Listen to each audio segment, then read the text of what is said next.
Gamit ang kahit anong kulay ng panulat, ay isulat mo ang symbol na ito upang sa ganon, malaman mo kung sino man ang tao na may malikot na kamay sa loob ng inyong tahanan or sa inyong negosyo. Kung sino man ang tao na nagnakaw ng kaperahan po ninyo ay malalaman nyo at matutuklasan nyo sa pamamagitan nito.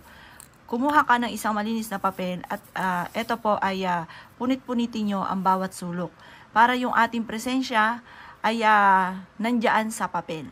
Habang pinupunit nyo ito ay paulit-ulit nyong sabihin na ipakita sa inyo or ipadama sa inyo kung sino man ang tao na nagnakaw sa inyo or nanloko sa inyo. Mainam po na isulat nyo po ito. Isulat nyo po ang pentacles. Ang pentacles ay isang star. Sa star na ito, isusulat nyo sa mismong gitna ay mata.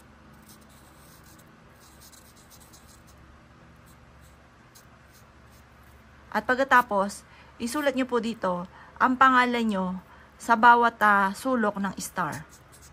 Apple. Ituturo ng star na ito kung sino man ang tao na nagnakaw sa inyo or niloko kayo.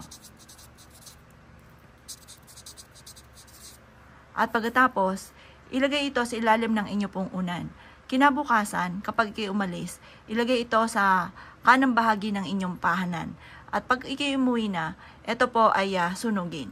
Ito po ipapakita sa inyo or ipadadama sa inyo kung sino man ang tao na nagnakaw sa inyo at maaaring ito ay maisauli at siya ay makonsensya. Ito po ay magdudulot sa inyo ng mabisang proteksyon. Or kaya may tao na nanloko sa inyo sa pera at maging sa usapin ng buhay ng pag-ibig ay mainam na gawin niyo po ito.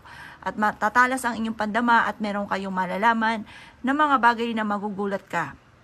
Ito po ay isa sa mga sikreto kapag ginawa ninyo, walang kahit sino man ang makakaalam nito dahil once may nakakaalam ng ganitong mga pamamaraan ay maaaring maging wa-effect itong ating gagawin.